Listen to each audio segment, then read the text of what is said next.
want to do today is take a look at three gorgeous black dial Seikos, which on the face of it all do the same thing. Just address a few questions I've had in the comments, particularly after my State of the Collection video, in relation to Seiko, and particularly Seiko, and if you go up the price ladder, is there a corresponding increase in quality or are there diminishing returns? It's good to get these three together and compare them side by side. Fidget spinner. I'm so old-fashioned. Please do wait till the end for my conclusion, and also I have a personal message to my regular subscribers. Hello, welcome to The Perfect Wrist. This channel, a little bit different to some of the other channels. I do watch reviews, but as many of you will already know, this channel is devoted specifically to my watch collecting journey over a 2-year period so far. Everything I've learned, everything I've experienced, you are sharing along this journey with me, and many of you will be on a similar journey at a different stage.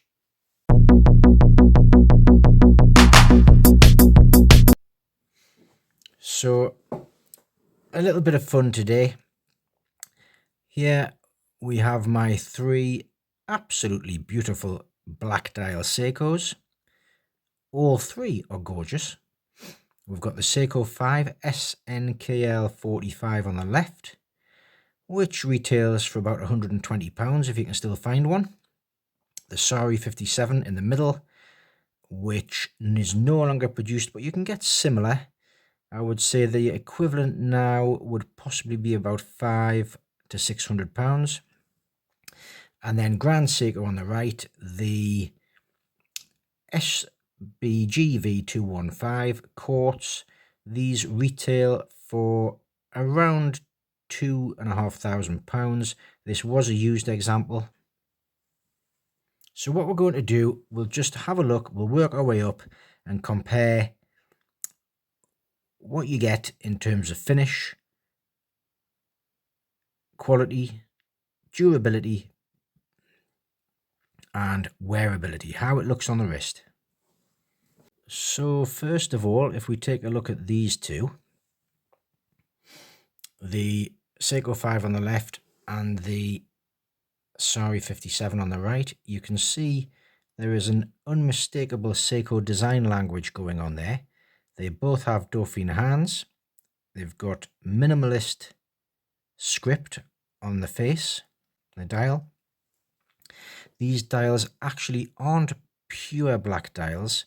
They're very, very lightly sunburst, dark brown. The Seiko 5 on the left offers a hell of a lot for the price. You get lume, which you don't get with the SARY 57. It's a 37mm case, nicely polished. There's a display case back. The 7S26 movement, I know from experience, is very long lasting and rugged, and it's hit and miss whether you get good timekeeping, but this one is keeping excellent time. So for just over £100, you're looking at a little watch with a Seiko bulletproof movement that will last for years. Mineral crystal, whereas the SARY 57 has a sapphire crystal. But other than that, the movements are quite similar. The 4R36 movement in the SARY 57. It's a 41mm case. No lume. Beautiful watch though. Sits beautiful on the wrist. And the difference in the movements, very similar movements. The 4R36 is an evolution of the 7S26. And it does offer hacking and hand winding. It also has a sapphire crystal and again a display case back.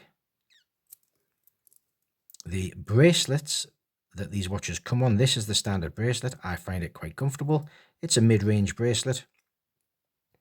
The Seiko 5 comes with a slightly tinny bracelet, which a lot of people complain about. a lot of men that it pulls the hairs. I've never found that. I find the bracelet on the Seiko 5 quite comfortable. We'll just check the loom on the Seiko 5. Decent, quite cute really. And we'll also check the wearability on wrist.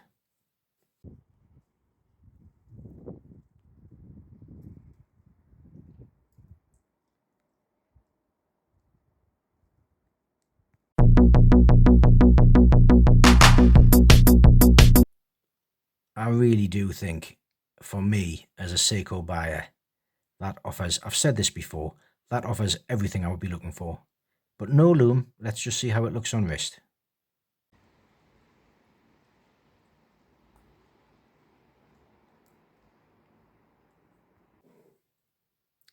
So now if we have a look at the Grand Seiko and compare that with the SARY 57, it's nice to see them side by side, because you're looking at an everyday dress stroke sports watch on the left with the SARY 57. The same sort of criteria for the Grand Seiko on the right. It's a 39mm case as opposed to a 41mm case. You can see the similarities in the design language. But the watch on the right retails for 10 times what the watch on the left used to retail for, and probably 5 times the modern equivalent. So it'd better be worth it. Well, the quality with the Grand Seiko really is exceptional. It's got a very slightly domed crystal. Beautiful Zaratsu polishing, which the other watches don't have. Black polish. The downside of that is that it can pick up scuffs. I've been very careful with this one. Everything has been considered carefully with this watch. It's a piano black gloss finish to the dial, which may not suit everybody. It gets very reflective. There is so much polishing and perfection to this watch that it actually is very reflective. Not as easy to read perhaps sometimes as the other watches. Grand Seikos are exceptional. The fit, the finish, the attention to detail is second to none. It's almost too good. In the back of the watch is the 9F quartz movement, which I have nothing against at all. I think it's as beautifully made as the mechanical movements, and I think a quartz Grand Seiko is a great entry point into the world of Grand Seiko. Notice how the second hand hits every marker. It actually ticks twice. It's imperceptible to the human eye, but that is in order to give it complete precision. It sort of sets itself on every tick. No loom again on this watch. The bracelet quality is well worth the extra. It is a cut above everything else that I've seen from Seiko. It just feels rubbery to the touch, even though it's metal, steel. Screw down links rather than pin and collar. And all round a beautiful watch. Let's see how it wears on wrist.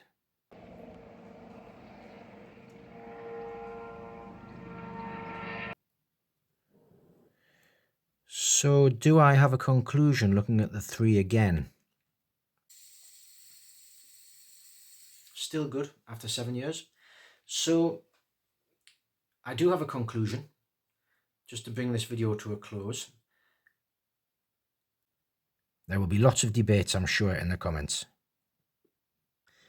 I do think that for most people, the SARY 57 or its modern equivalent does hit the sweet spot.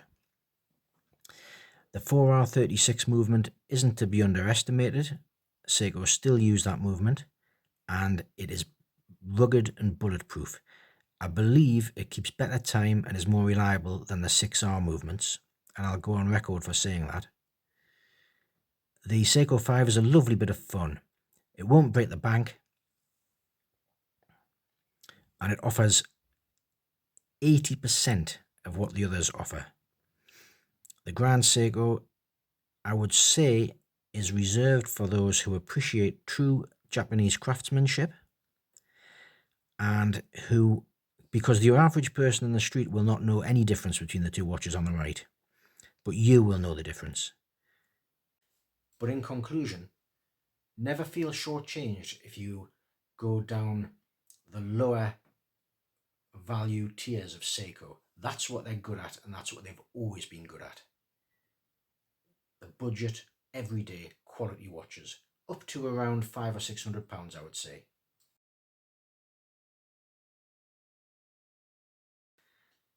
Finally, I just want to say a little thank you to all my subscribers. I reached 1,000 subscribers last week. This was the video that did it. You really do love your good value watches, and I'm not surprised. I would like to say thanks to each and every one of you. I got to 1,000 and I've progressed quite quickly since then, but all of you were part of that first 1,000, so thanks very much. A bit of a milestone. I'll see you in the next one.